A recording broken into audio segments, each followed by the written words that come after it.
最近这10多年，人民币国际化应该说是中国官方和民间的一个共同的理想，所以中国政府做了很多努力，试图推进人民币的国际化。那么人民币到底离国际货币还有多远？2023年有2则新闻引起了很大的反响，给中国人打了鸡血。首先，沙特和伊朗考虑使用人民币结算石油贸易，石油人民币的概念呼之欲出。另外有报道说，2023年4月，巴西总统卢拉访问中国，在致辞当中他表示，自己在03到10年担任巴西总统时，金砖国家的领导人开了很多次闭门会议。他说，每到晚上我都会想一个问题，为什么所有的贸易都要用美元来结算？为什么不能是人民币或者其他货币成为国际结算货币呢？所以在这个背景下，似乎看起来人民币国际化已经势在必行了。这则新闻就是讲沙特考虑接受人民币而不是美元来作为石油贸易结算货币。那么人民币到底离世界货币还有多远的距离呢？我们看这个世界货币，如果要定义的，我们知道货币主要的功能就是价值尺度、流通手段、支付手段、价值储藏这几个功能。所以在国际货币当中，如果它要充当世界货币，它也应该是在世界舞台上承担这几个职能。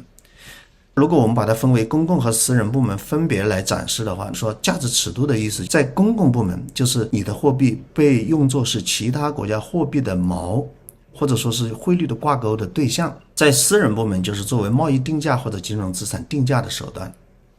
作为支付结算工具，在公共部门就是充当最后贷款工具或者汇率的干预对象。我们知道当今全球各个国家要干预汇率，基本上都是通过吞吐美元来实现的。那如果哪一天各国的央行通过吞吐人民币来干预汇率的话，那这个时候我们就说人民币是当之无愧的世界顶流货币了。在私人部门，支付结算作为跨境的支付结算的这个币种，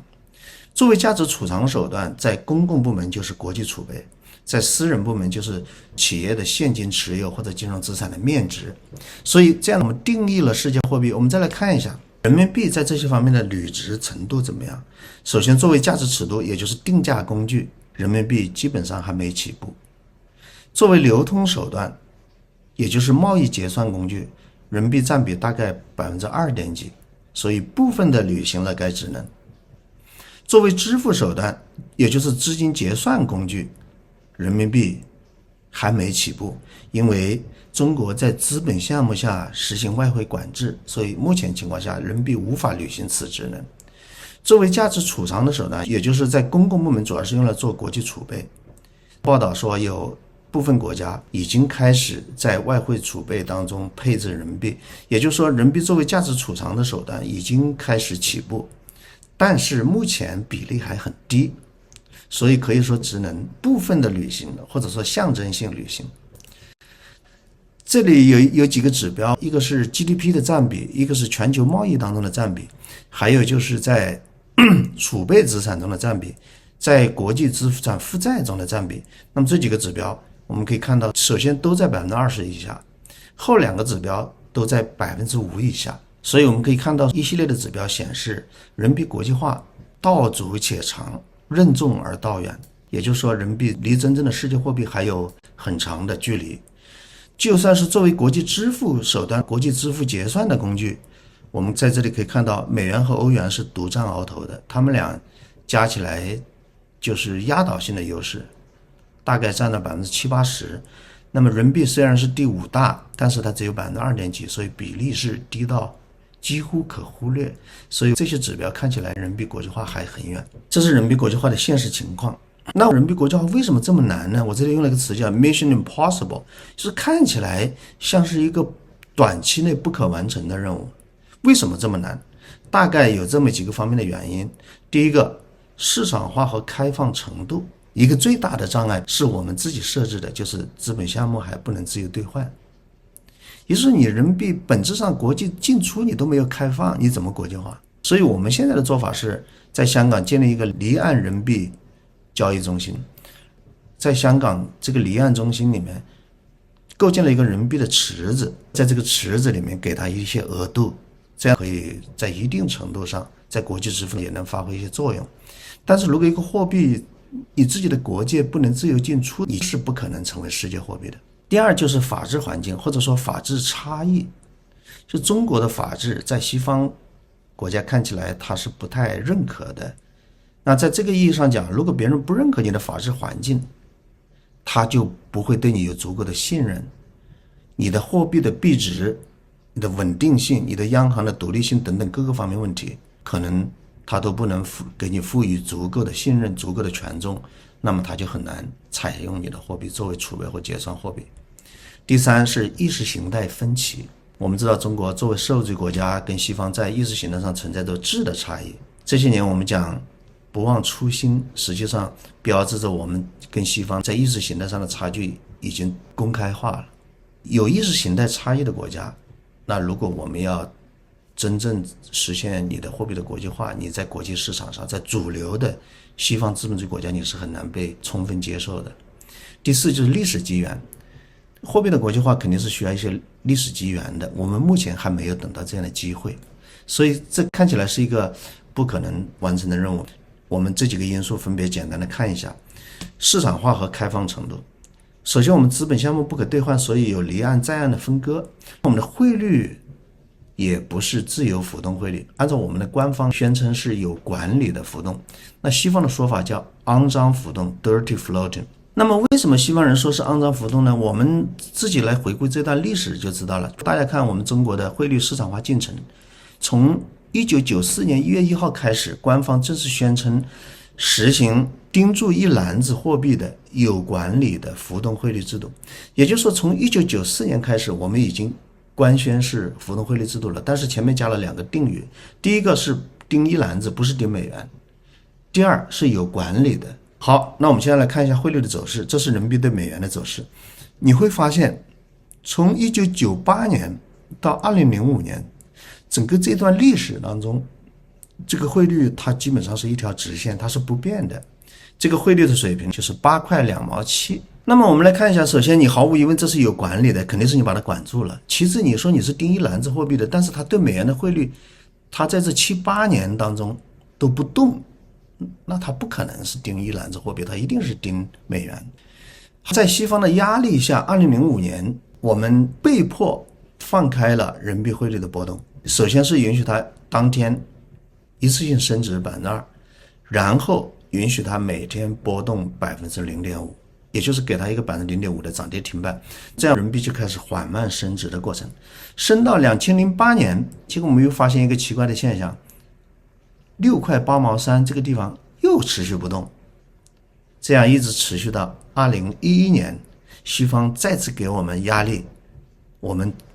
重启汇率改革，让人民币进一步升值。所以我们可以看到有两个时间窗口上我们的汇率是不动的，一个是1998年到2005年8块2毛7，一个是2008年到2011年6块8毛3。那么这两段汇率为什么是不动的呢？其实我们如果看这两个时间点，我们就知道这两次都是全球经济危机。1998年是东南亚金融危机，2008年是美国次贷危机。所以每次发生危机，西方的购买力下降，这个时候我们担心出口影响了中国 GDP， 我们就阻止人民币升值，或者说停止人民币缓慢升值的过程。央行或者外管局强力干预，使人民币保持在一个稳定的水平。所以美国很多总统经常手里拿着一个大棒来敲打中国，就说中国是汇率操纵国。当然我们知道，你如果说可以这样强势干预汇率的话，你的汇率不市场化，那要在全球范围内接受你的货币，这就是很难的，因为你的汇率是一个不真实的状态，你有可能不让它升，也有可能不让它贬。第二个的因素是法治的环境。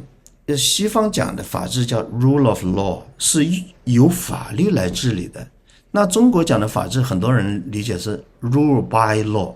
就是我有时候用法律来治理，而不是完全依赖法律来治理。比如说一个典型的概念，中国经常有所谓的严打，严打就不是法治。因为如果是法治，它就是该打就打，除非法律规定在某个情况下严打，严打也要用法律来规定的，而不是说你执法的尺度今天松明天紧。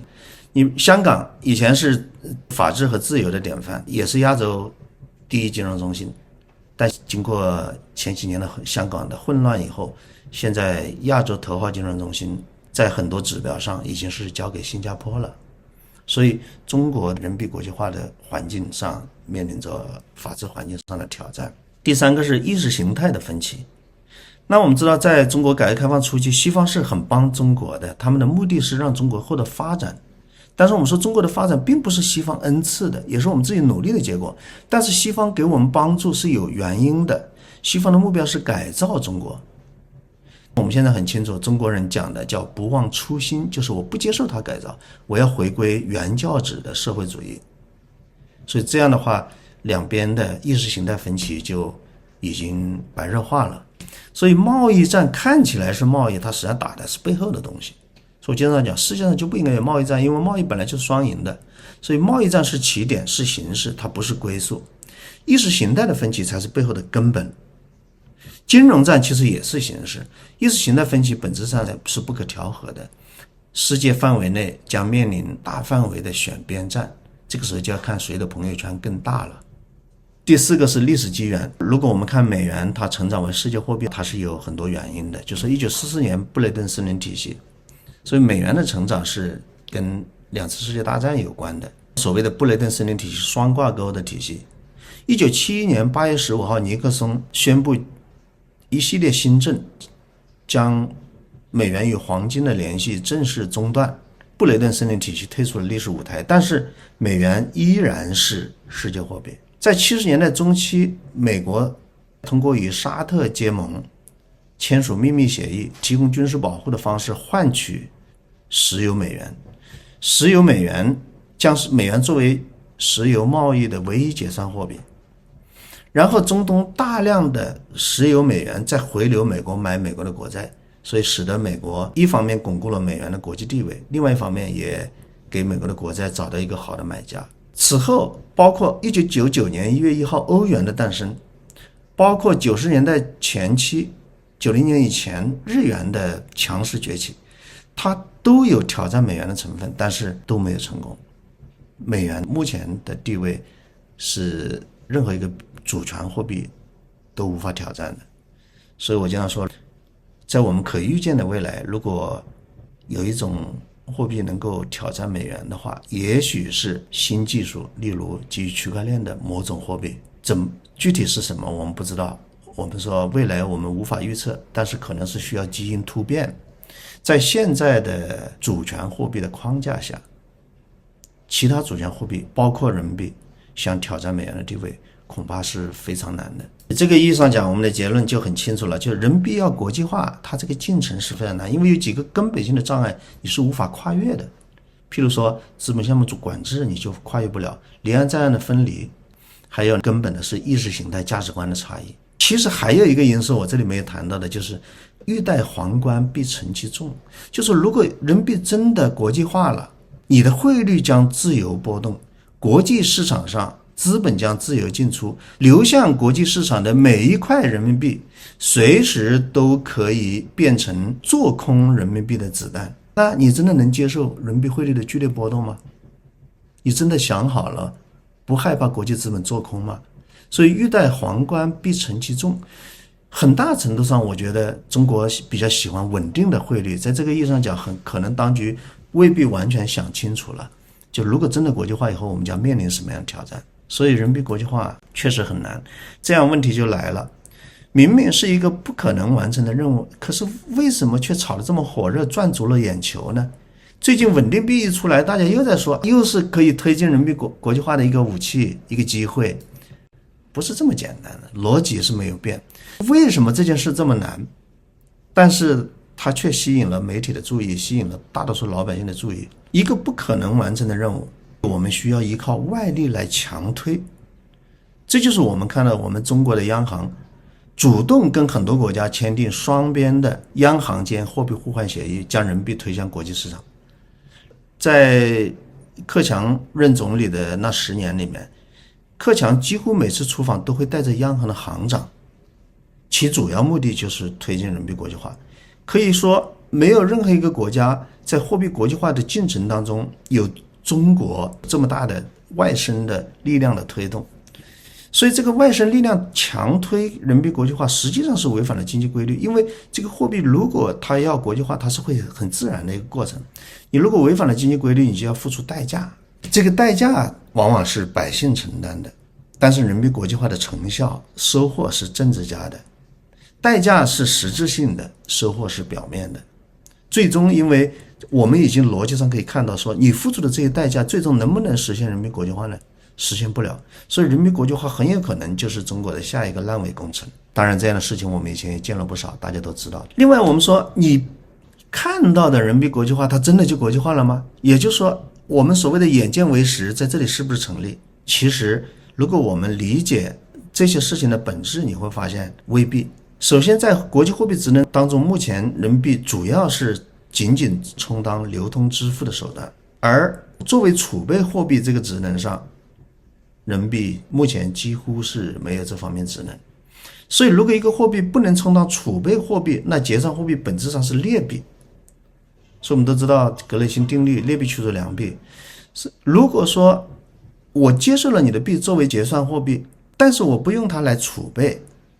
意味着我必须急于要把它花出去，它就变成了一个劣币。所以人们对待劣币的方式就是赶紧把它花出去。因此短期内你看到有可能结算额上升，这种结算额上升如果不转换成储备货币，这种结算额上升是没有什么意义的，它在结算者手里只是一种劣币，人们只是让它过一下手，不敢长时间持有它，急于把它花出去。同样的道理，石油人民币，如果中东这些国家真的接受人民币作为石油结算货币，会发生什么？基本上3个去向。第一就是马上花掉，拿来买中国廉价商品。就你拿人民币买我石油可以，我马上就来买你中国廉价商品，我花掉我不把它做储备。第二，拿到中国来买中国的硬资产，黄金或者买稀土。第三，买美元，用美元做储备。如果我收了人民币，但是我不想用人民币做储备，我马上把它换成美元，变成美元储备，这样在离岸市场上冲击人民币汇率。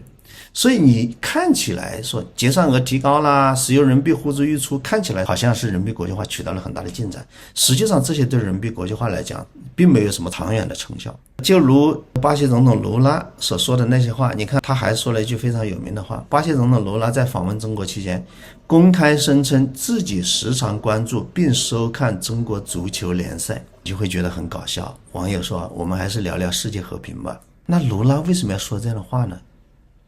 也许他是掌握了某种政治话术或者某种提款密码，他也许是到中国来拿资源或者拿贷款，他才会说这样的话。所以在这个意义上讲，他讲天天想着要人民币充当国际结算货币，是不是他的肺腑之言呢？没有人可以给他背书。所以结论就是人民币国际化道阻且长，我们可能需要很长时间的努力才能看到些许的成效。目前来讲，这个路还远着。谢谢收看。